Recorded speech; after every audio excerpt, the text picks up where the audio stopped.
Salve sexto ano, tudo beleza? Aqui é o professor Bruno. Espero que esteja todo mundo muito bem, estudando para a nossa avaliação de geografia, ok? Que acontece na próxima aula. Preparei alguns slides aqui para vocês. Espero que vocês gostem. Espero que vocês assistam esse vídeo até o final. E eu espero também que vocês não estudem apenas pelo vídeo, tá? Por quê? Porque o vídeo é apenas um ponto de partida, tá, pessoal? O vídeo ele não pode ser o todo, tá bom? O vídeo ele tem que ser aquilo que serve como embasamento, sim, mas ele tem que ser um incentivador para que você busque novas fontes de pesquisa, tá bom? E se você assistir esse vídeo até o final e pesquisar em outras fontes, eu garanto para você que você vai tirar 100, tá bom? Então vamos lá, gente. Então eu separei aqui para vocês, né, o capítulo 5, 6 e o capítulo 7, tá? Que são esses capítulos que vai cair na nossa avaliação. Começando aí pelo capítulo 5, Planeta Terra, transformações das paisagens ao longo do tempo geológico. Então, primeiro de tudo, gente, o que seria esse tempo geológico aí, né? Galera, o tempo geológico nada mais é do que o tempo da história de formação do nosso planeta Terra. Se a gente for comparar, por exemplo, o tempo geológico com o tempo humano, o tempo humano é uma pequena parcela do tempo geológico, tendo em vista que a humanidade surgiu de maneira recente, se nós fôssemos comparar com a história do planeta. O planeta Terra ele tem cerca de 4,6 bilhões de anos. Então, desde o começo da sua formação e a sua transformação até os dias atuais, nós vamos chamar todo esse tempo aí de tempo geológico. Se nós fôssemos comparar tempo humano com o tempo geológico, é praticamente comparar uma coisa minúscula com a complexidade, né, com o todo do nosso planeta, ok? Então é isso aí. Primeira lição, a diferença de tempo geológico para tempo humano. Tempo geológico é o tempo de formação do nosso planeta, enquanto que o tempo geológico é o tempo da vivência humana, né? É o tempo aí, é uma pequena fração do tempo geológico, é a última fração, digamos assim, ok? Continuando então, gente, então depois também falamos sobre as camadas da Terra, né? A Terra, como vocês estão vendo aí, é dividida em 3 camadas, mas acredito que isso vocês já saibam, né? Não é algo novo para vocês. A primeira camada é a camada da crosta terrestre, que é aquela camada mais sólida, é a última camada, né? É a camada onde a gente faz as nossas atividades. É uma camada bem fina, tá? Se nós fôssemos comparar o planeta Terra com um ovo, por exemplo, um ovo de galinha, a gema seria o núcleo, né? O manto seria ali correspondente à clara e a casca seria a crosta terrestre, ok? A casca é bem fininha comparado com o resto do ovo, porém ela é muito importante porque é ali onde acontecem as atividades humanas, tá? Depois temos o manto, tá? Que é aquela camada que fica entre a crosta e o núcleo, ok? O manto, ele é pastoso, né? Ele é viscoso, ele é fluido, ele tem um pouco de magma ali, tá? E ele vem depois, né? Se a gente for cavar um buraco, ele vem logo depois da crosta terrestre. E por último temos o núcleo que é muito quente, é a porção mais quente do planeta Terra. Lá os minerais estão numa temperatura tão alta, mas tão alta, que eles estão ali sendo fundidos o tempo todo, ok? Então essas aí são as 3 camadas da Terra, certo? Depois, galera, vimos também sobre as placas tectônicas, né? Professor, placas tectônicas, não lembro direito, se eu poderia explicar aí mais um pouquinho? Claro que eu explico, né, gente? O que eu não faço aí por vocês, né? Tô fazendo um vídeo. Aliás, gente, olha só o que aconteceu comigo, hein? Tô gravando esse vídeo agora, mas com um pouco de frustração aqui no meu coração. Por quê? Por causa que eu gravei, ó, essa aqui é a segunda gravação. Eu fiz a primeira, e aí o que aconteceu? O moleza aqui, depois que terminou de gravar, entre aspas, percebeu que não gravou coisa nenhuma. Então eu fiquei aqui uns 15 minutos falando pra câmera, aí depois eu percebi que não tinha gravado, né? Foi uma frustração tremenda, mas fazer o quê, né? Quem manda eu não raciocinar direito, né? Quem manda eu ser descuidado, né? Mas enfim, agora eu espero que esteja gravando, que Deus o livre. Se eu chegar no final e eu perceber que isso aqui não gravou, vou ficar muito triste, eu abandono tudo, né? Mentira, abandono não. Olha lá, gente, continuando. Então, placas tectônicas. Imagina que essa casca de ovo, ela tem pequenas rachaduras, tá? Casca de ovo, né? Ovo de galinha, planeta Terra, né? Imagina que a casca desse ovo tem pequenas rachaduras. E essas rachaduras, elas se movem de acordo com aquilo que acontece lá dentro do ovo. Mesma coisa o planeta Terra. O planeta Terra, a camada, a crosta terrestre, né? Ela não é uma esfera perfeita, ela tem divisões, como vocês podem ver aí na imagem. Olha só as divisões acontecendo aqui, ó. São divisões, né? E essas divisões aqui, a gente vai chamar de placas tectônicas, ok? Placas tectônicas é as divisões que tem na superfície terrestre. E essas placas tectônicas, elas se movem também. O movimento das placas tectônicas faz com que os continentes se movam. Isso aqui ficou conhecido como deriva continental.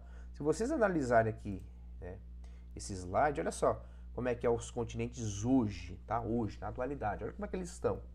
Olha como é que eles estão localizados. E olha só como eles eram, né?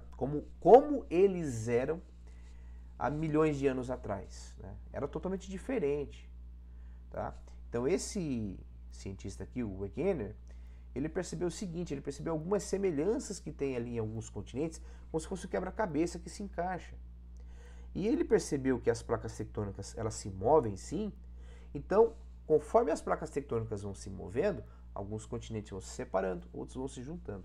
Isso aqui ficou conhecido, pessoal, como a teoria da deriva continental, tá bom? A teoria da deriva continental é aquela teoria, né, que diz que os continentes se separam de acordo com o movimento das placas tectônicas. Para encerrar o assunto de placas tectônicas, devemos também ter em mente que as placas tectônicas têm 3 limites, tá? Ó, que são o divergente, isso aqui é importante, tá, gente? O convergente, deixa eu dar um ponto aqui, transformantes, ok? São os 3 limites aí, ó. Vou até marcar aqui para vocês. O divergente é o primeiro deles. Onde que marca, meu povo? É aqui? Não é aqui. Vou tentar de novo. Eu não mexo, quase não mexo, gente. Dá um desconto para mim, pelo amor de Deus. É aqui? Aqui só pintou embaixo. Pô. Tá, vamos lá. Mais uma vez. Se não der certo, agora eu desisto. Opa, pintou. Divergente, o convergente e o transformante. Tá bom? Transformante. O divergente, pessoal, movimentos que as placas, né? O limite é a divisa das placas. No limite divergente, as placas vão para direções opostas, se separam. Normalmente esse meio aqui, que se separou, esse meio que ficou, esse vão formar vales, vão formar fossas, vão formar ali uma cratera, né? Vai se separar, vai abrir, vai ficar um buracão aberto ali, tá? Então divergente quando se separa. O convergente é o contrário. Se divergente vão para direções opostas, convergente vão para a mesma direção. Normalmente no limite convergente formam as montanhas, tá bom? Enquanto que no divergente formam ali os vales, convergente formam montanhas. E por último temos limites transformantes, tá? Transformantes, movimentos laterais, uma placa da outra. Se no divergente formam vales, convergente formam montanhas, no transformantes formam ali intensos terremotos, tá? Normalmente os maiores terremotos que a gente tem no planeta Terra acontece ali em limite transformante, tá? Continuando aqui, gente, na unidade 6, o que a gente viu? A gente viu transformações da paisagem e a produção do espaço geográfico ao longo do tempo histórico. Então, ó, vou dar um zoom aqui para vocês. Aqui ele fala o seguinte, qual que é a grande informação dessa unidade aqui? Que o ser humano ele começou a transformar o espaço geográfico de fato, né, de acordo com 2 eventos. Vou até sublinhar aqui para vocês. O primeiro deles, quando o ser humano ele descobriu a agricultura, consigo marcar? Consigo. Quando ele descobriu a agricultura, ele começou a se fixar nos lugares. E o que ajudou também mais a domesticação dos animais, ok? Isso aqui são os 2 eventos principais que fizeram que os seres humanos, primeiramente, se fixassem nos lugares. Antes disso, eles ficavam andando para lá e para cá, em busca de alimentos. Quando ele descobre a agricultura, quando ele começa a domesticar os animais, ele começa a se fixar, a morar num lugar só. E quando ele mora nesse um lugar, ele começa a transformar esse lugar. Com isso vem o surgimento. Vem o surgimento da técnica e da tecnologia, tá? A técnica e a tecnologia foi evoluindo quando o ser humano começou a transformar o lugar, e hoje a transformação do espaço geográfico, ela é muito intensa, ela é o tempo todo, tá? No passado demorava mais. Hoje, como a tecnologia é de ponta, o espaço geográfico ele muda. Às vezes a gente nem percebe tanta mudança que acontece ali, né? E para finalizar o assunto, né, a gente estudou também sobre a unidade 7, né, que fala sobre o uso dos recursos minerais na produção do espaço geográfico.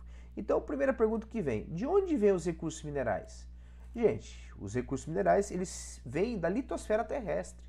Então, eles estão localizados na litosfera, que é aquela camada de rocha na terra, no chão, no piso do planeta. É ali que estão os minerais. E os minerais é utilizado no nosso dia a dia para várias coisas. Para construção, a água é um mineral, né? Olha só que maravilha aqui, a minha garrafinha de refrigerante com água, né? É um mineral. É um mineral.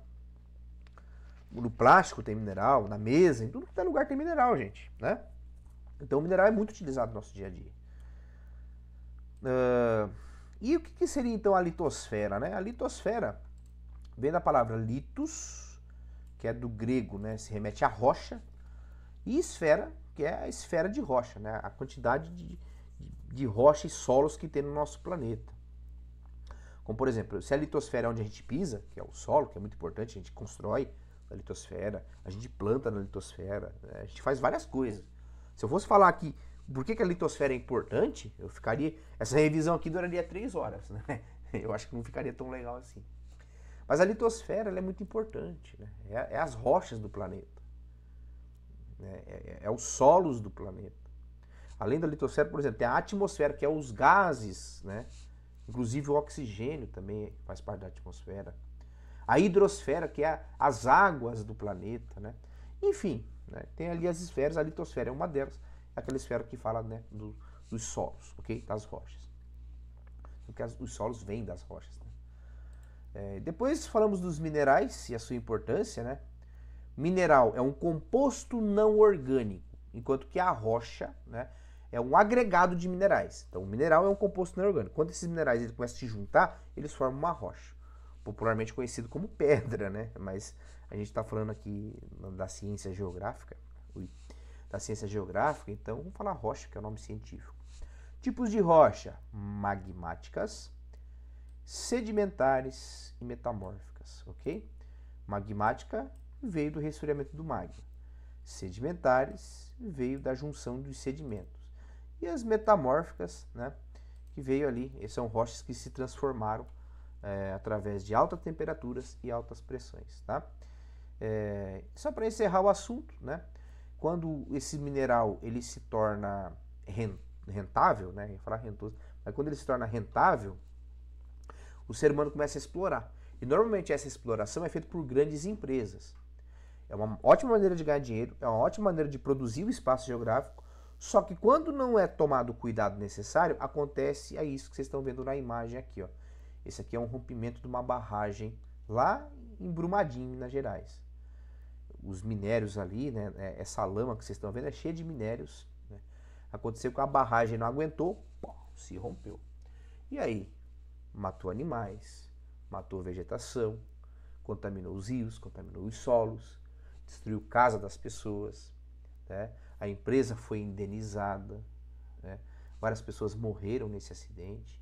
Então, quando ele é feito de maneira assim, não muito responsável, de maneira negligente, o recurso mineral, quando ele é explorado, ele pode causar grandes impactos socioambientais, tá bom, gente? Com isso ficamos por aqui, espero que vocês tenham gostado dessa revisão. Estudem, estudem e estudem, tá? Não fiquem somente no vídeo, tá, gente?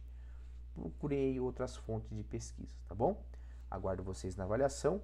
Um forte abraço do professor Bruno e até a próxima.